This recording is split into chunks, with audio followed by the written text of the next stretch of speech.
Today I'd like to introduce you to your consciousness score. Yesterday we worked through the VIP challenge. You took the 7 areas of life and you scored yourself in each out of 10. It went something like this.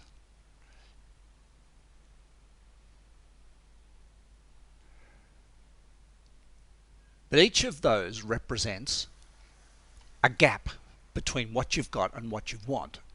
And that gap can either be extremely emotional, which is what I call got to or have to. Scientists call it fight flight. Or it could be I should improve, or I ought to improve, or I need to improve, or I want to improve.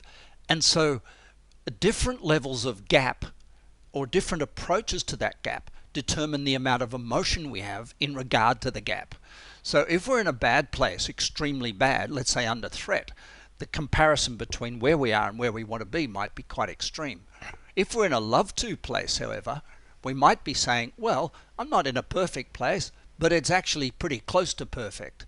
And the emotion that we have around the topic changes depending on how we perceive the gap. And today I'm going to talk about how to change your emotion to raise your consciousness around the gaps in your life.